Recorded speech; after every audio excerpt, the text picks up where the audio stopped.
This is a Dell Latitude LS laptop. I got this laptop for $10 at Goodwill, which was definitely a good deal, and considering that it fully works, makes it an even better deal. So yeah, it's a very, very thin laptop, as you can see. This laptop was made in I'd say about 1999 or 2000, and yeah, like I said, it works perfectly fine. It is currently running Windows 2000. I originally installed Windows 98, but for some reason it had a weird glitch where it would just freeze after you had booted the system and would like hardly respond at all in Windows. I don't know why, because I'd really love to get Windows 98 running on here, and I will put a clip of that problem at the end of this video, and if anyone knows how to fix it, please tell me, because like I said, I would love to get Windows 98 on this system.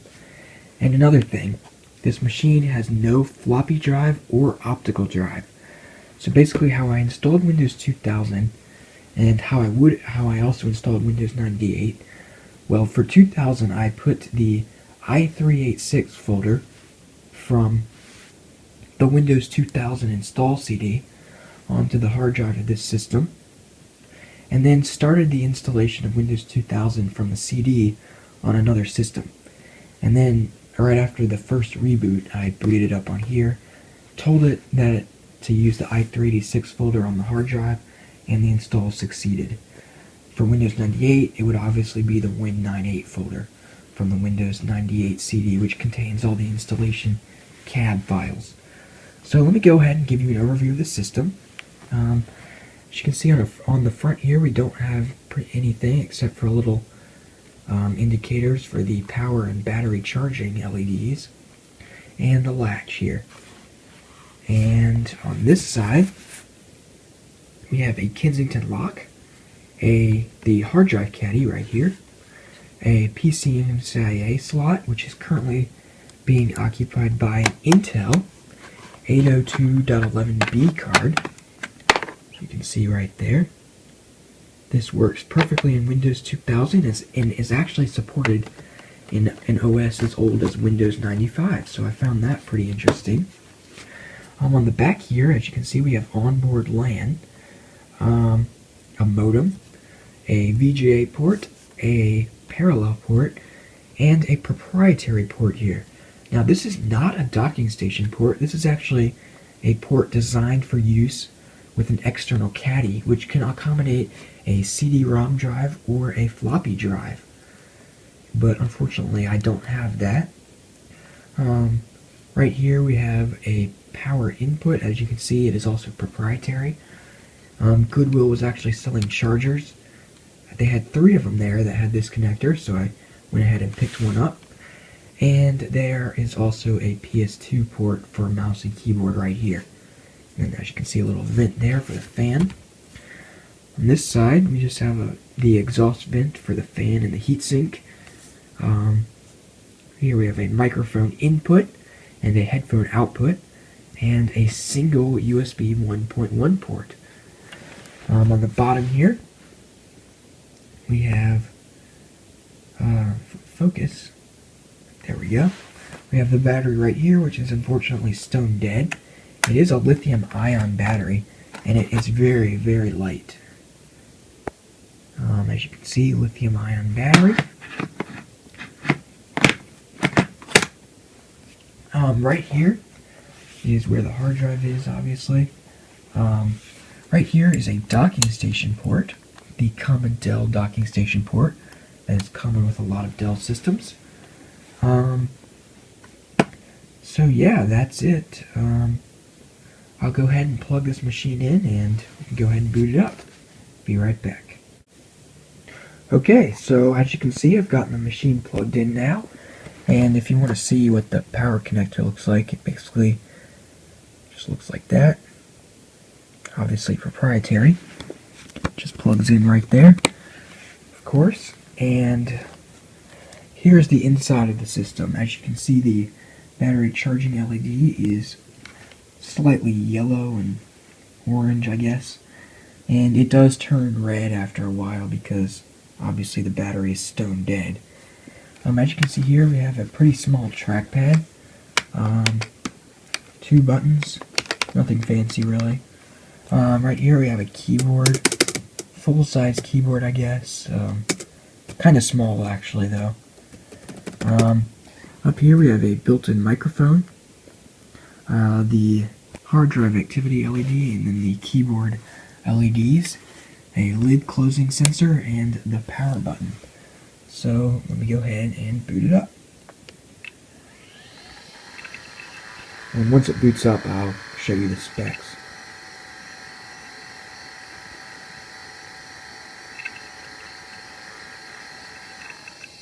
As you could hear, the fan is not in the best condition. It has what sounds like it has a worn bearing or something. But it still works just fine, so.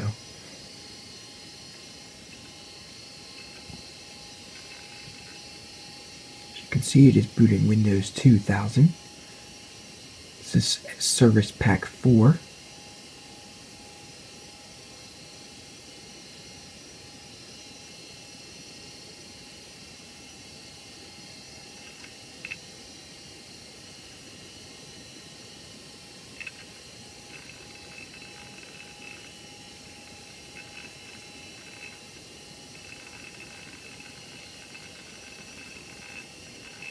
See, it does take quite a while to start up, but I think that's common for Windows 2000.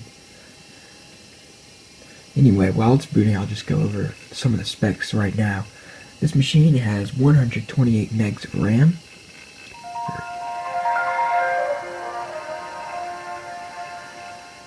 Okay, as you can see, we're in Windows 2000 now. Like I said, this machine has 128 megs of RAM. It has a 400 MHz Intel Pentium 3 processor. Yeah, so that's basic specs. Oh, and it did not come with a hard drive, but I went ahead and installed, luckily it came with the little caddy and hard drive adapter already in there, kind of sitting in there loose, but at least they were in there. And I put in a 6 gig IBM Travelstar hard drive, which I believe was actually the original drive that was in this system. I mean, obviously not the original drive in this system, but from the factory, I think this system came with a 6 gig IBM Travelstar hard drive. So, as you can see there, 128 megs of RAM. There's Service Pack 4. Device Manager. For some reason, automatic updates always come up down there for some reason. It is connected to Wi-Fi, as you can see by the Intel card flashing there. It has a NeoMagic MagicGraph 256 AV video card. Never seen that before, and it's not a very good card either. It kind of lags sometimes. As you can see here, it has a 3-COM 3C920 integrated LAN controller. And obviously the Intel Pro Wireless LAN card. Has a Texas Instruments PCI-1211 PCM-CIA controller. And it has a NeoMagic MagicMedia 256 AV audio driver as well. So obviously based on many NeoMagic peripherals here. And as you can see, a very small amount of USB devices on this system. So as you can see, it is a pretty decent system. It runs pretty well, actually. Here, I'll show you that it's connected to Wi-Fi. We'll go ahead and go to Internet Explorer 5 here. I don't have any other browser installed. Yep, as you can see, Internet Explorer 5. And it has rendered a very poor rendering of the MSN homepage. Let's go to Google, because it renders it much better, as you can see. But it is still a very old interface. As you can see by like the buttons up here, they've obviously changed since then. So yeah, the system works perfectly fine on Windows 2000. As I said, it glitches up on Windows 98 for some reason, which you'll see at the end of this video. And yeah, that is the Dell Latitude LS. Oh, and the battery light has turned red, as you can see. So let me go ahead and shut it down.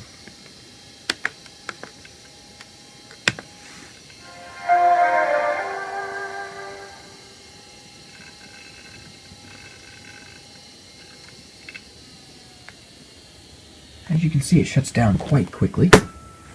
Oh, and one thing I forgot to show on the bottom of the system is this. This is a single, tiny, as you can see, mono speaker, which actually surprisingly sounds not too bad. It's about a little above average for a speaker this size. So, and it gets pretty loud too. So, yeah, just one speaker, mono. So that's the Dell Latitude LS. Hope you enjoyed this video.